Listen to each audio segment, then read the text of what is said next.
Oke, bismillahirrahmanirrahim. Assalamualaikum warahmatullahi wabarakatuh. Waalaikumsalam warahmatullahi Waalaikumsalam wabarakatuh. warahmatullahi wabarakatuh.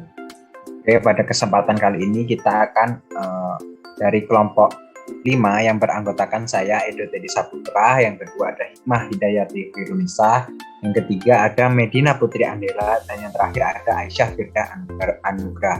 Nah, di sini kita akan menjelaskan materi tentang yang pertama, yaitu tentang graf planar.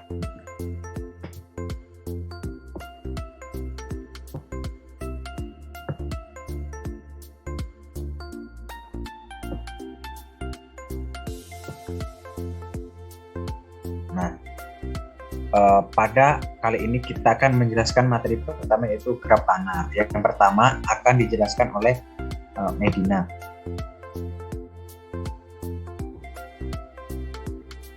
Baik, di sini definisi graf planar. Graf planar merupakan graf yang dapat digambar dalam bidang tanpa memotong sisi. Graf planar merupakan salah satu bagian dari graf planar 1. Graf planar 1 merupakan graf yang dapat digambar pada bidang datar sehingga setiap sisi yang terpotong paling banyak dipotong oleh satu sisi lainnya. Secara umum, sebuah graf dapat digambarkan dengan berbagai cara. Sebagai contohnya di bawah ini dapat kita lihat pada gambar tersebut bahwa gambar di atas merupakan contoh gambar graf K1, K2, K3, K4, dan K5. Nah, dapat kita lihat juga gambar di sini. Gambar graf K4 merupakan graf planar, sedangkan graf K5 merupakan graf tidak planar. Graf yang dapat digambarkan pada bidang datar dengan sisi saling memotong atau tidak bersilang disebut sebagai graf planar. Jika tidak, ia disebut sebagai graf tidak planar. Oke, yang selanjutnya yaitu definisi 1.1. Suatu graf G dikatakan dengan graf planar apabila dapat digambarkan pada bidang tanpa adanya ruas yang berpotongan, kecuali simpul di mana mereka bertemu. Contohnya pada graf K4 yang tadi kita lihat, merupakan graf planar. Sebagai catatan, dalam mempelajari graf planar, kita bisa membatasi perhatian kita pada graf sederhana. Jika graf planar mempunyai ruas ganda atau loop-loop, kita sederhanakan ruas ganda menjadi satu ruas dan menghilangkan loop-loop. Setelah menggambarkan hasil dari graf sederhana tanpa berpotongan, kita dapat memasukkan loop-loop dan ruas ganda. Yang selanjutnya ada definisi 1.2. Penggambaran dari graf planar di mana tanpa ada ruas yang berpotongan disebut graf bidang. Setiap graf bidang dari graf planar G membagi bidang menjadi beberapa bagian atau disebut juga dengan region. Selanjutnya ada definisi 1.3. Setiap graf bidang dari graf planar G membagi bidang menjadi beberapa bagian yang saling asing disebut region. Batas setiap sisi region terdiri dari sebuah barisan ruas yang membentuk sebuah perjalanan tertutup. Derajat dari suatu region dinotasikan dengan reg R adalah panjang dari perjalanan tertutup di sekitarnya yang membatasi region tersebut. Jika semua region mempunyai derajat yang sama, sebutlah G, maka G disebut graf dengan region yang teratur berderajat G. Selanjutnya akan dilanjutkan oleh Aisyah. Selanjutnya definisi 1.4. Hensking lemma untuk graf planar. Jumlah derajat region adalah sama dengan 2 kali banyaknya ruas pada graf G. Sigma degree sama dengan 2M dengan bukti setiap ruas akan membatasi 2 region berbeda dan akan muncul 2 kali dalam suatu perjalanan sepanjang batas region tersebut, sehingga setiap ruas termuat dalam sebuah region yang akan dihitung 2 kali dalam menunjukkan derajat dari sebuah region.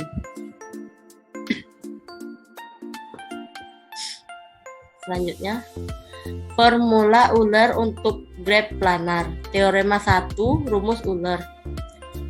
Sisi-sisi pada graf bidang datar menjadi beberapa wilayah atau region atau muka atau face hubungan antara jumlah simpul N, jumlah sisi, dan jumlah wilayah F pada graf bidang, yaitu N dikurang E ditambah F sama dengan 2. Contoh, graf bidang pada gambar di bawah ini terdiri atas 6 wilayah, termasuk wilayah terluar. Selanjutnya akan dilanjutkan oleh Hikmah. Oke, selanjutnya yaitu materi ketaksamaan Euler. Pada graf planar sederhana terhubung dengan F buah wilayah dengan N dalam kurung V lebih dari sama dengan 3. Buah simpul dan E buah sisi dalam kurung E lebih dari 2. Asumsinya, setiap wilayah pada graf planar dibatasi oleh minimal 3 sisi. Berlaku rumus sebagai berikut. E kurang sama dengan 3N dikurang 6. Ketaksamaan ini disebut ketaksamaan Euler. Jika asumsinya setiap wilayah pada graf planar dibatasi oleh minimal 4 sisi dan pada graf tidak terdapat sirkuit dengan panjang 3, maka ketaksamaannya menjadi E kurang dari sama dengan 2N dikurang 4. Jika suatu graf sederhana adalah graf planar, maka ia memenuhi ketaksamaan Euler. Dan sebaliknya, jika graf tak planar, maka ketaksamaan tersebut terpenuhi.